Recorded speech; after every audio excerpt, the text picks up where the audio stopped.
Today I'm going to show you the kissing technique in stamping.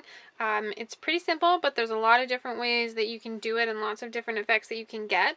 So I've gathered up some different inks and some different stamps, and here we go. So what you need is a stamp that has a somewhat solid look to it, as well as something that has a pattern to it. So I've got like a checkerboard and a flourish and a little mesh here that we're going to use while we're doing this. So first things first, we're going to do just a one color kissing. So I'm going to take my heart stamp and I'm going to ink it up with my aged mahogany distress ink, and I want to make sure that I get lots of ink on this.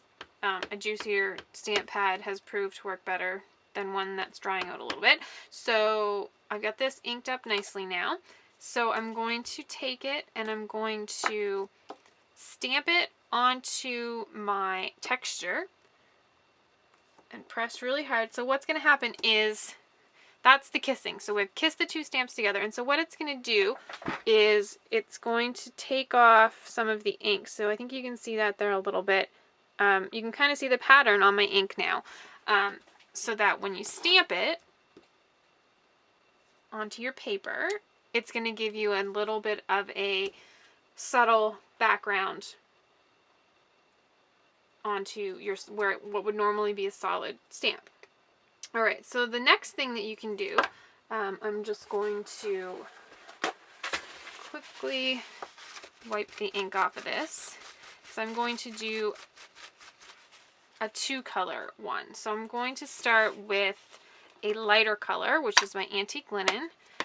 This stamp is much juicier. This stamp pad's much juicier. So I'm going to ink it up with that, and then I'm going to ink my flourish up with my aged mahogany this time. And now I'm going to stamp my heart onto the flourish. And what it's done is it's actually pulled the ink this time from the flourish onto my heart, which I hope you can see there, so that when I stamp it, you're going to be able to see that design. So let's see if I can zoom in here so that you can see what it looks like.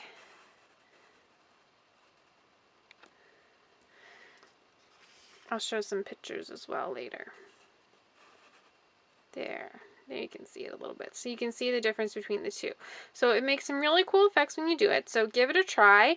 And now I'm going to show you some projects that I've done with these two techniques.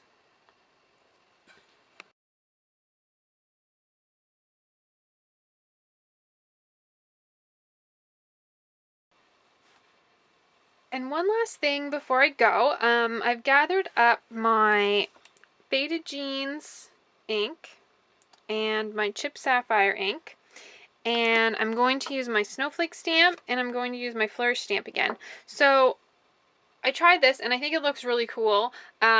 Instead of actually being able to see that pattern when you do the kissing, I'm just going to add the flourish to the snowflakes and stamp with the snowflakes, and you're not going to be able to see it because the snowflakes are so far apart, but it's going to give a cool two-toned effect. So I'm going to ink my snowflakes up with the lighter color, which is the Faded Jeans.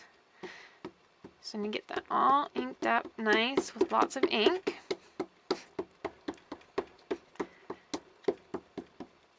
And then I'm going to ink my flourish up here with my Chip Sapphire. And I'm going to have to do this a couple of times, so I'm hoping I catch this on the video. So what I'm going to do is I'm going to take my flourish and I'm going to turn it over and I'm going to stamp it onto my snowflakes.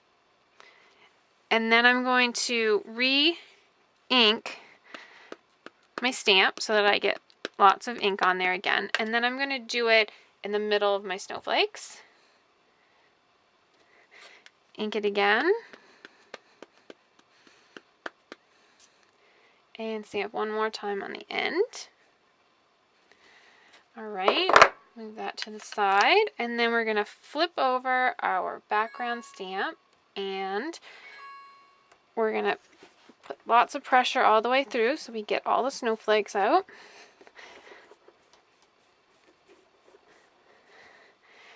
And then when we pull it away, it's kind of subtle, so I'm not sure you're going to be able to pick it up, but it looks really neat because it's got two different colors in the snowflake, so it gives it a little bit more dimension, which is going to be really fun on my card.